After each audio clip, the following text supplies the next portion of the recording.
Bienvenue dans Rencontre avec et merci d'avoir accepté l'invitation pour parler Le manipulateur.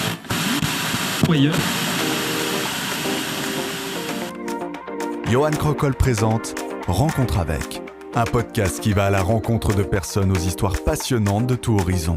Rencontre avec, c'est à retrouver 2 fois par mois sur les plateformes de streaming et sur rencontre-avec.ch. Alors ne manquez pas ces rencontres et abonnez-vous dès maintenant. Rencontre avec, présenté par Johan Crocol, la nouvelle saison à découvrir dès maintenant sur vos plateformes de streaming préférées. Salut Alexandre. Salut Johan. Bienvenue dans ce nouvel épisode de Rencontre avec. Tu es municipal au sein de la ville d'Oignon et plus précisément au service de la culture et des sports, manifestations et de la maintenance. Ma première question va être large. C'est quoi d'être premièrement municipal pour une ville comme celle d'Oignon et surtout à la tête de ces 2 services ? Avant tout, c'est un honneur parce que je suis terriblement attaché à cette ville dans laquelle j'ai grandi d'abord à Grand pendant 10 ans. J'habitais dans un petit village de Grand, mais ma famille avait énormément de liens avec la ville de Nyon. Puis après, je suis arrivé à 10 ans à Nyon et ça fait maintenant 22 ans que j'y habite. Et c'est une ville qui a une place énorme de mon cœur.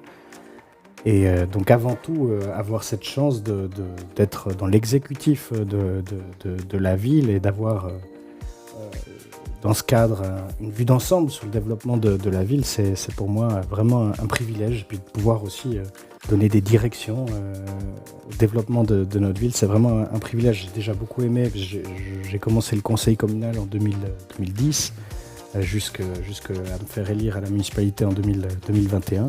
J'ai toujours voulu m'engager, donc pouvoir avoir cette chance de jouer ce rôle, c'est vraiment un honneur pour moi. Et puis après, les 2 dicastères que j'ai sont particulièrement intéressants, puisque la ville de Nyon, avec 23 000 habitants, c'est une relativement petite ville quand on pense à d'autres exemples, mais qui a...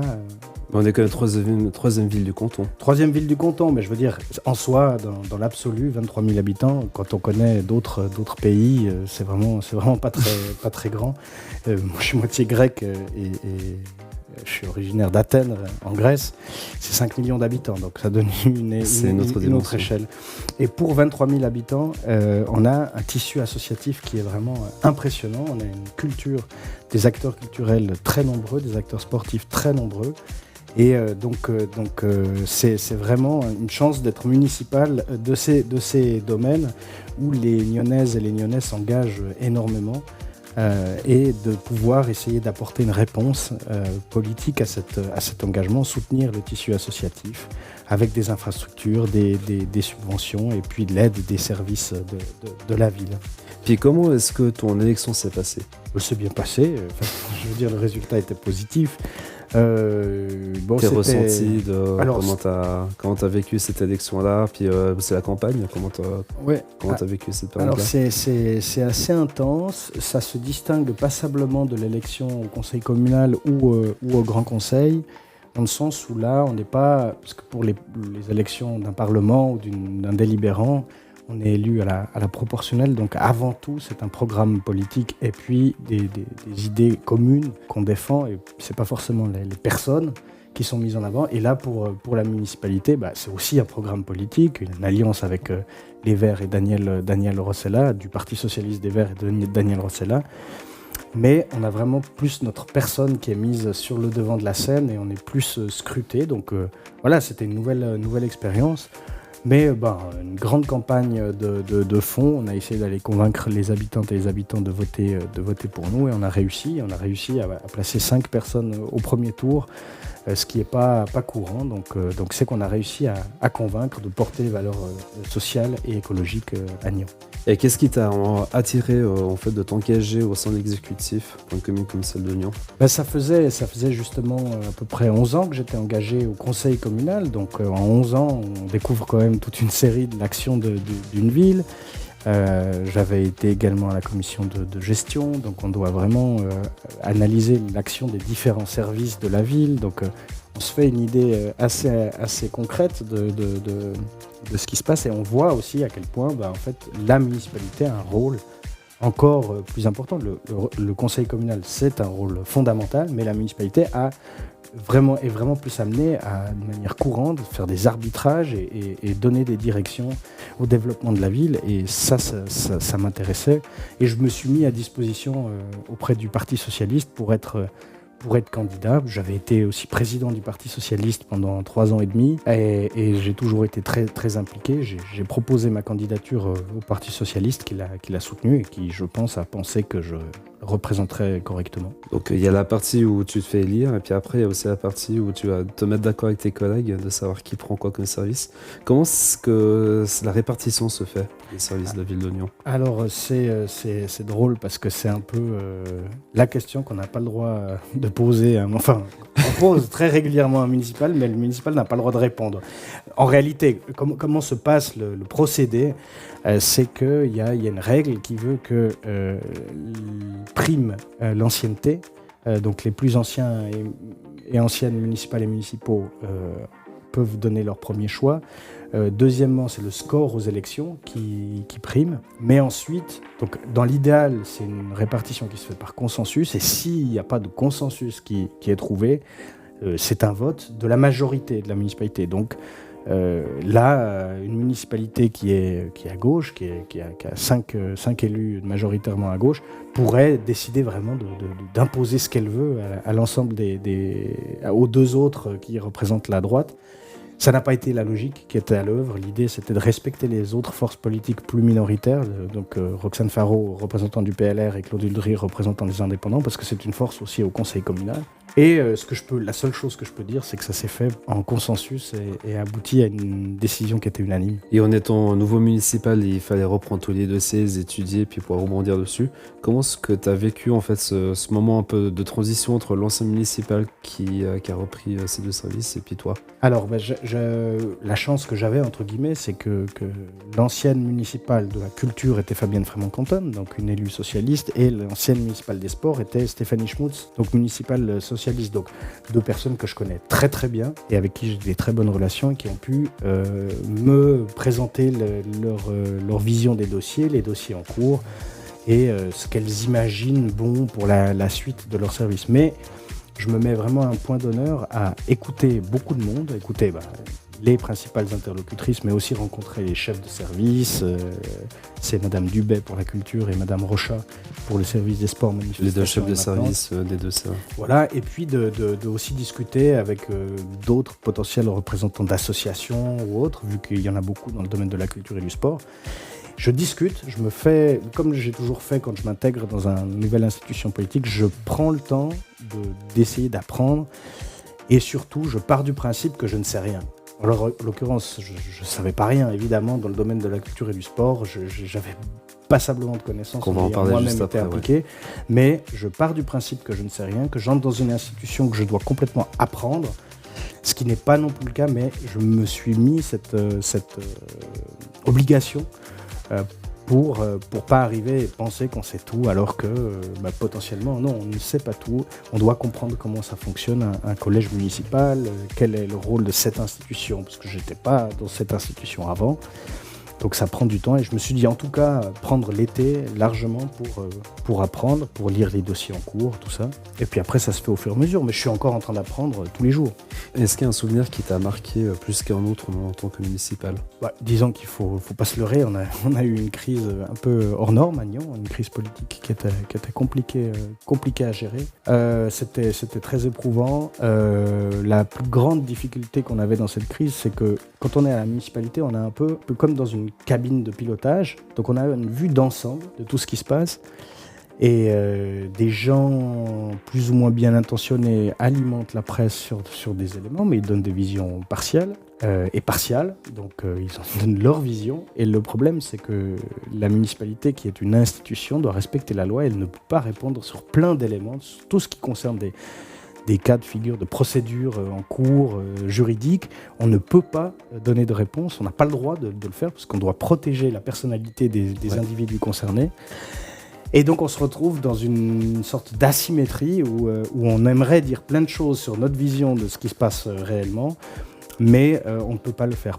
Mais c'était quelque chose qui était difficile et compliqué. Par ailleurs, Ça a quand même été un élément qui a aussi soudé la municipalité parce qu'on était vraiment les 6 municipaux autres que Madame Buckle avec qui il y a eu des difficultés. Je ne suis pas en train de poser de jugement ici, je dis juste qu'on était les autres 6 municipaux alignés.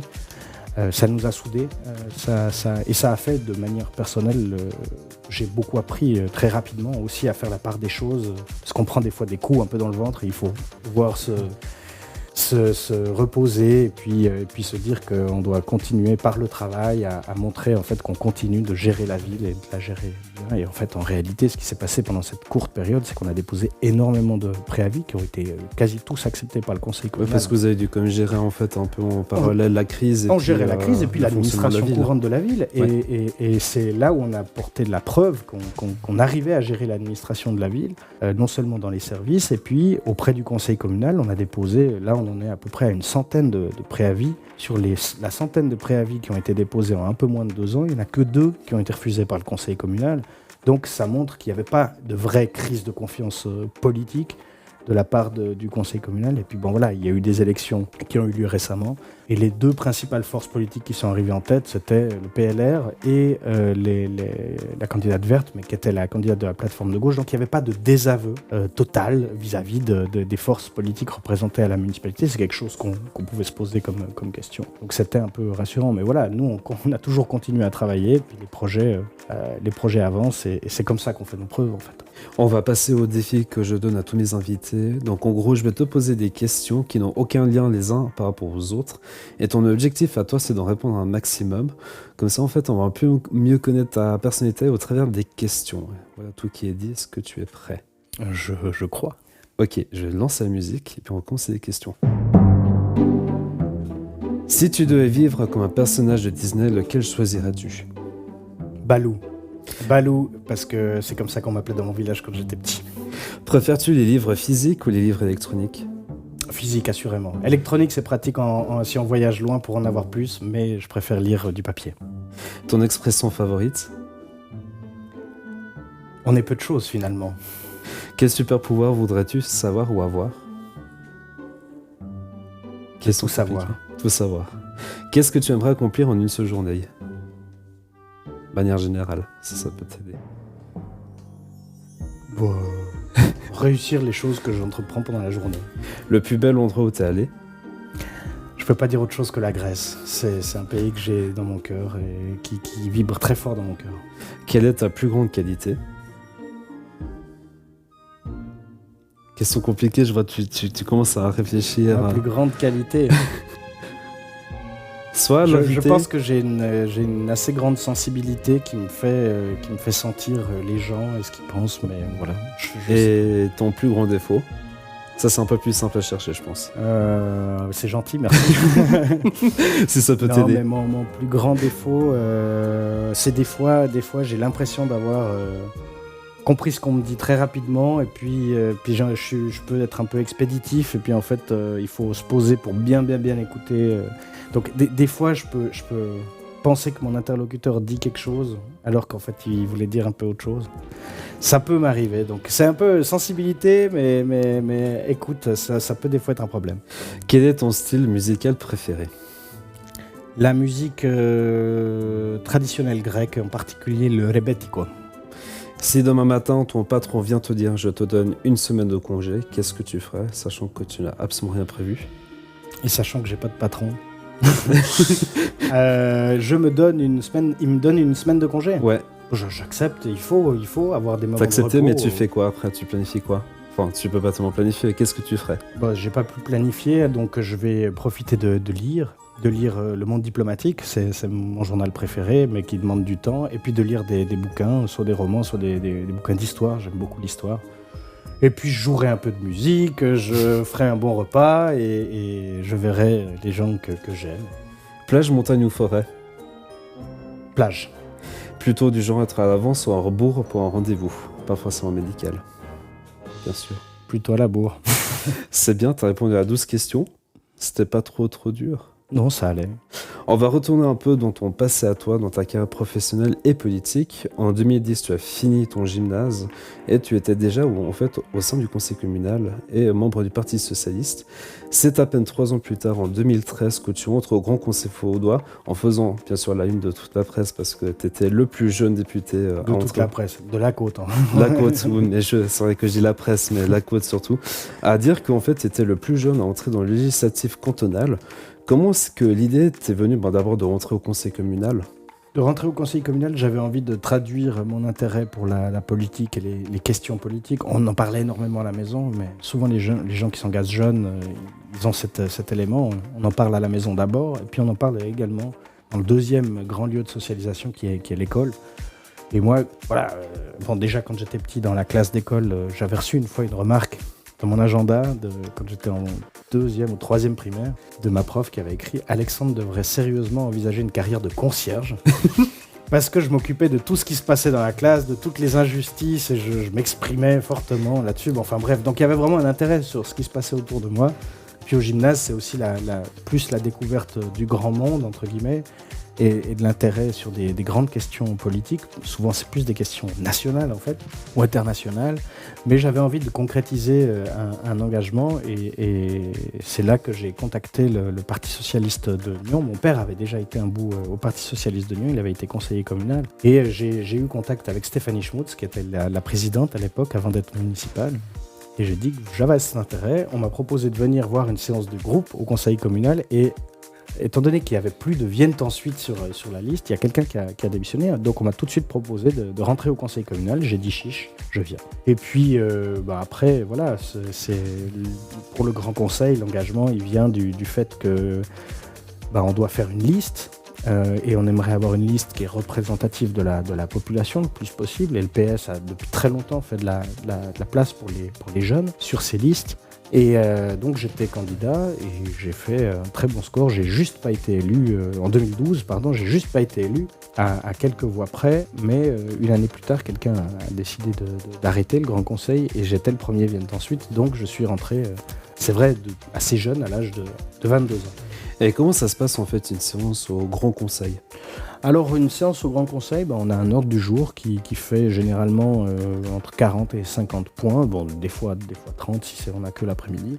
Une séance, elle se passe, on prend l'ordre du jour au fur et à mesure, à moins qu'il y ait des fois des demandes de changement d'ordre du jour pour déposer une résolution, et puis il y a plusieurs points qui peuvent être traités, des textes parlementaires, des initiatives parlementaires, donc des choses que demandent les membres du Grand Conseil. Ça peut être des interpellations pour demander ce que le Conseil d'État pense d'une situation, un postulat pour demander d'étudier l'opportunité de faire quelque chose, une motion pour contraindre le Conseil d'État à faire quelque chose, une initiative parlementaire pour changer la loi.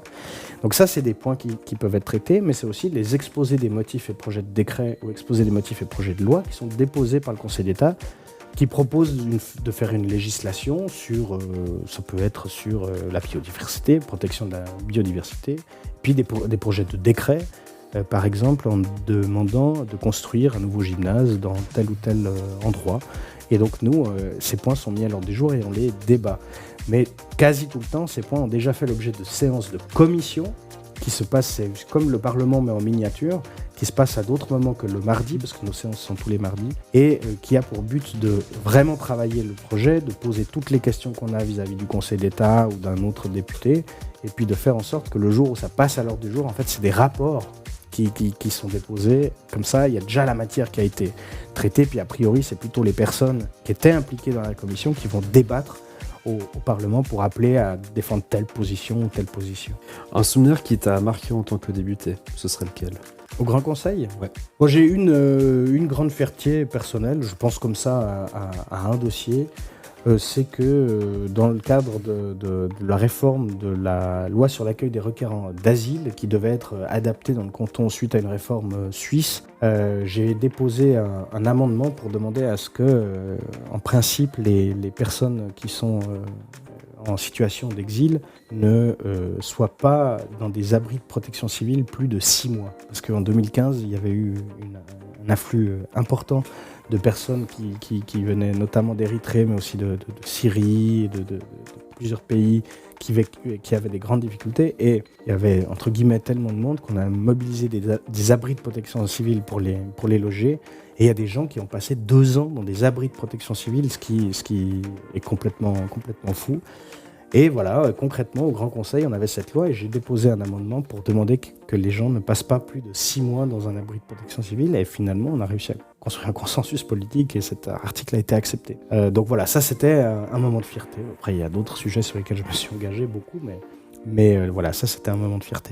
Puis comment est-ce que tu choisis les commissions que tu participes? Est-ce que c'est plutôt parce que tu as un plus gros centre d'intérêt pour quelque chose ou Alors, ça se passe comment? Au Grand Conseil, il y a 2 types de commissions. Il y a des commissions thématiques qui sont dédiées à un sujet où elles sont nommées en début de législature, potentiellement pour l'entier de la législature. Puis il y a des commissions ad hoc sur des projets ponctuels différents. Et moi, j'ai fait 3 ans et demi à la commission des visiteurs de prison du Grand Conseil vaudois. Donc, il y a 3 cantons qui ont cette commission qui a pour but de surveiller les conditions de détention dans les prisons. Très important. Et puis après, depuis maintenant bientôt 3 ans, je crois, je suis membre de la commission des institutions et des droits politiques que je préside. Et parce que ça m'a toujours intéressé les questions institutionnelles. Et là, on est vraiment sur l'ensemble des sujets institutionnels ou des droits politiques de la population. C'est pas, on vote pas forcément beaucoup de choses qui sont très concrètes pour les gens, du style la hausse de subsides à l'assurance maladie ou je ne sais quoi. Mais en gros, on traite tous les rouages de la démocratie, du fonctionnement du Parlement, des relations avec le Conseil d'État, le gouvernement, ou des droits politiques des gens. Alors là, des fois, c'est très concret. Et c'est quelque chose qui me passionne. Je me suis intéressé pour cette commission. Et en fait, le système, c'est qu'au sein du groupe socialiste, on fait acte de candidature. Et puis, s'il y a plus de candidatures que de places dans la commission, c'est le vote du groupe qui décide qui il envoie dans quelle commission. Et puis, tu viens de le mentionner juste avant, mais pourquoi le Parti Socialiste? Pourquoi est-ce que ce parti politique-là t'a intéressé? Parce que, je pense que je fais partie d'une famille avec des idées politiques plutôt, clairement, en fait, marquées à gauche. Donc pour moi, c'était une évidence que je souhaitais aller à gauche. Mon père, mes 2 parents sont passablement politisés. Mon père en particulier, lui, qui a fui, qui est parti, c'était pour étudier au conservatoire à Genève, mais s'il a décidé d'aller à Genève et pas de rester à Athènes, c'est parce qu'il y avait la dictature des colonels en Grèce à l'époque. Et il a vécu ce que c'était une dictature fasciste. Et voilà, ça a forgé aussi un de mes engagements politiques de me situer à gauche. Et puis le Parti Socialiste, parce qu'il me semblait être le parti qui arrivait le mieux à représenter les intérêts des travailleurs, des personnes qui se trouvent dans la précarité, mais qui se préoccupait également des discriminations, qui se préoccupait de l'enjeu climatique. Pour moi, c'était le parti le plus fort à gauche pour traiter l'ensemble des enjeux qui se posent à gauche. Et puis en 2016, tu es devenu le président du lieu-dit. Est-ce que tu peux expliquer en quoi consiste l'association? Tu en as un peu parlé avant que c'était pour les requérants d'asile. Et puis est-ce qu'en fait l'association elle a été créée à ce moment-là? Elle existait déjà avant? Non, elle a été créée à ce moment-là dans le cadre à la base d'une démarche qu'il y avait dans le phare Festival des Arts Vivants. Je vais raconter ça parce que ça prendrait un peu trop de temps, mais en gros ça a été une assoce qui s'est créée pour venir justement en aide aux personnes en situation d'exil, avec comme premier but, c'était de trouver des activités à donner à ces personnes qui, en fait, n'avaient pas beaucoup de choses à faire, mais qui rêvaient d'apprendre le français et puis potentiellement de travailler. Ça, c'était difficile, mais qui rêvaient de potentiellement travailler. Et puis l'autre enjeu fondamental, c'était de trouver des logements pour ces gens pour qu'ils puissent sortir des abris de protection civile à Nyon. Et on s'est engagé avec toute une équipe. Il y avait beaucoup de bénévoles qui se proposaient pour venir apprendre le français, pour aider aussi à trouver des logements. Et puis l'association s'est structurée au fur et à mesure pour apporter une aide vraiment complète aux personnes en situation d'exil. Et je suis très heureux de savoir qu'elle va bien, cette association, on fait maintenant face à un nouvel afflux de personnes réfugiés ou en situation d'exil de manière générale, que ce soit des personnes ukrainiennes, mais également des personnes qui viennent d'Afghanistan pour fuir l'arrivée au pouvoir des talibans. Et là où je suis très content, c'est de savoir que cette structure est toujours là, elle qui avait été créée à un moment justement d'afflux important, mais ces afflux avaient baissé, cette structure est toujours là, elle était déjà prête à apporter une aide très concrète. Donc ça c'est un très belle suite pour cette association. Moi, je ne suis plus le président étant donné que je suis entré à la municipalité de Nyon. Aurélie Getschweiler qui la préside, et puis l'assoce et son comité et tous ses bénévoles font un super travail. Et puis à peine un an plus tard, tu as monté une autre association qui est un espace culturel au plein cœur de la vieille ville de Nyon. Je vais le dire, le nom en entier c'est E. L'espace d'art et c'est 4 E, 4 E avec un H et un point d'exclamation. Comment est-ce que tu as eu l'idée de monter cette nouvelle association ? Alors, je vais le dire tout de go, c'est pas moi qui ai eu cette idée-là. En fait, à la base, c'est un collectif c'est des artistes de Nyon, Pierre Schwertzmann, Jessica Vaucher, Stéphanie Pfister, Barbara Ciampa et ma sœur Chloé Demetriades, qui ont souhaité, étant donné que les arts visuels et un espace d'art, c'était un petit peu le parent pauvre de la culture à Nyon, qui pourtant est très vivante. Voilà, ça a été un collectif d'artistes qui s'est rassemblé autour d'un cri de ralliement et pour gérer un lieu, la Grenette, qui est en face du Mumbai, vers la place du marché, et pour non pas exposer leur propre travail, mais surtout pour pouvoir créer un espace d'art et inviter des artistes de la scène romande. Et très rapidement, cet espace d'art est devenu connu dans le domaine des arts visuels et des arts vivants également sur la scène romande. Et en fait, on m'a simplement demandé si j'étais d'accord d'assumer la présidence de cette association, aussi pour être dans le contact avec les autorités communales. Et j'ai tout à fait accepté parce que j'ai moi-même fait au gymnase art visuel, donc c'est quand même quelque chose, et de l'histoire de l'art aussi, et c'est quelque chose qui me touchait. Et de toute façon, j'étais engagé aussi dans le tissu culturel, donc c'était une évidence d'accepter de présider cette association. Et tu as mis dans ta biographie que tu pratiques de la musique. Tu jouais à quel instrument de musique ? Alors, j'ai fait de la batterie, j'ai fait des cours de batterie au conservatoire de l'Ouest Vaudois à Nyon, avec le batteur Enzo Miralia, qui est un Nyonnais, qui a créé depuis l'ADAC, l'Association des Arts Créatifs. Donc j'ai fait 4 ans à peu près de batterie, mais j'ai arrêté parce que j'avais d'autres activités, puis en plus, c'était difficile de rapidement pouvoir s'amuser comme on peut s'amuser avec une guitare ou autre, avec une batterie. Puis en plus, j'avais pas une maison, pas avec une cave, j'étais dans un appartement avec une batterie électronique, et quand je jouais la grosse caisse, il y avait les coups de balai d'en dessous qui tapaient parce que ça faisait trop de bruit.